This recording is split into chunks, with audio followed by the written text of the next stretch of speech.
Are we actually rolling, or what's check? Give us a mic level check. Testing there. 1, 2, 3. That's the one. Although My mic sound nice. Check 1. My mic sound nice. Check 2.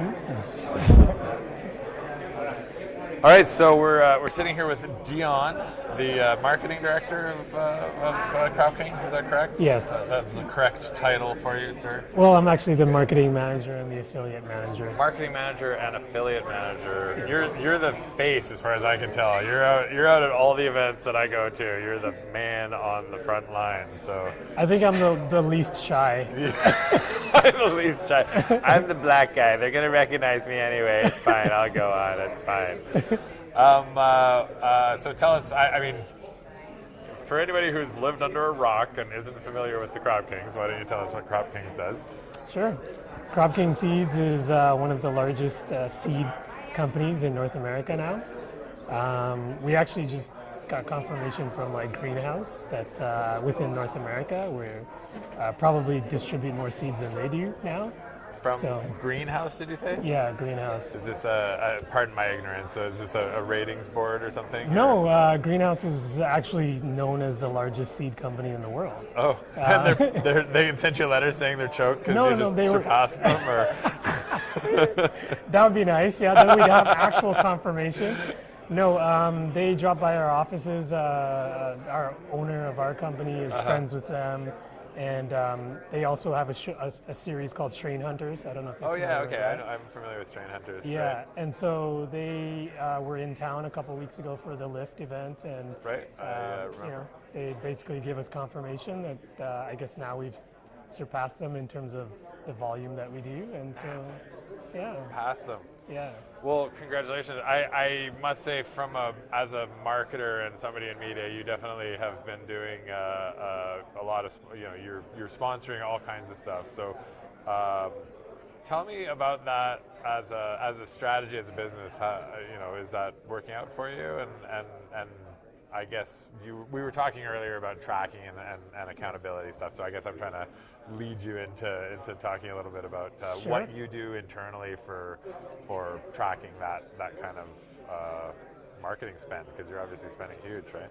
Sure.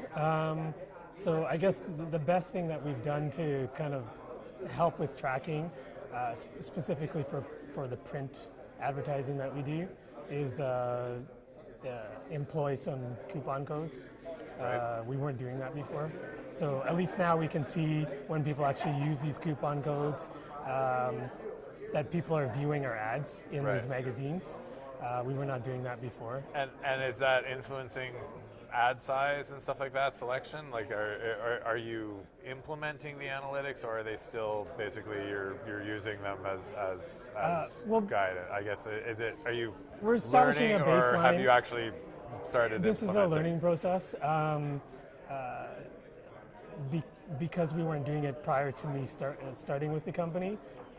This is kind of like setting the baseline. To go from, yeah, exactly. Basically. Okay. Right. So we're establishing the baselines right now, and in terms of like the online side, we've had to implement some our own tracking software and a different analytics, because we don't use Google, even though that's the industry standard.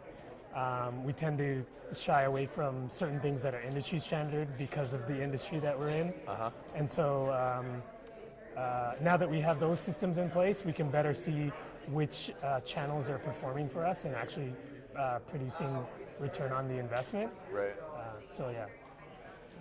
In terms of sponsorship, I guess the owner's goal mainly was just to do a really broad brand campaign. High visibility, exactly. Basically.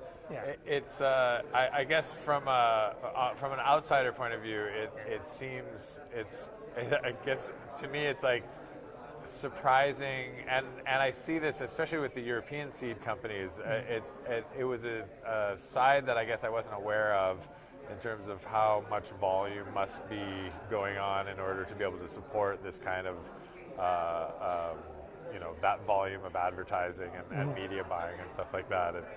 It's clearly a very robust side of the market in terms of the direct mail order seed catalogs. Do you guys monetize that in any other way? So now I know I have all these growers on my list. So, do you have a newsletter with affiliate stuff? We are implementing that. So we have an affiliate program, and one of the challenges I guess that we had was finding a suitable email marketing company that would allow us to actually operate. Right.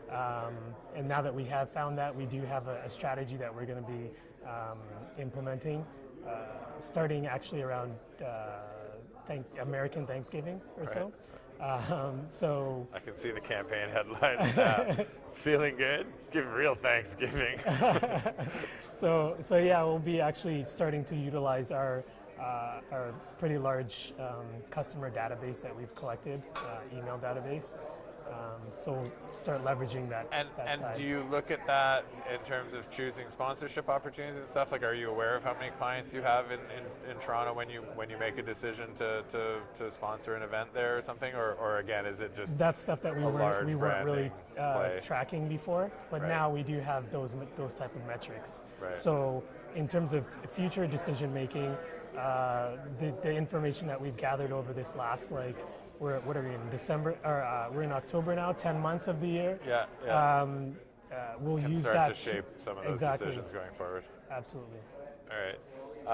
And I guess so I can't help but ask, do you smoke weed? I used to. I You actually used to? stopped when I in my early 20s. Uh-huh. However, I have tried some edibles, Oh, yeah. and I like the edibles. One of the reasons why I actually stopped smoking in my early 20s was because I got more dedicated into sports that I was doing and martial arts. And I just found that, and because I was, I guess, naive and ignorant, I didn't do any research. I didn't know what I was actually consuming. But my guess is now that I've acquired more knowledge that I was probably consuming more sativa-based strains. And sativas probably don't agree too well with me. I know for the edibles that I've consumed, they're more indica based, and I had a much better reaction than when I used to smoke. And what do you consider a better reaction? What do you what's a good reaction for? Well, it definitely mellowed me out. I'm already, I guess, kind of high energy anyways. So whatever I was consuming before in my early 20s and late teens kind of made me very paranoid. Right. So whereas this time around with the edibles that I've tried, really kind of mellowed me out. It was chilled me out. So. You prefer edibles and you do them to calm, for mellowing, Well, to be honest with you, I just wanted to try them to see if I would have a different reaction I see. than when I used to smoke. Right. But yeah, I found that it was, for me anyways, it was a good experience. They are, I believe, the fastest growing sector in the marijuana retail space is the edibles market. So there's definitely, you're not the only person interested in the edibles market. All right, well, thank you very much for taking a little time to introduce Crop King Seeds to us. And You're welcome. Thank you for having us. I'm sure I'll see you around at some other events. All right, you will. All right, Dion from Crop King Seeds. All right. Hope I did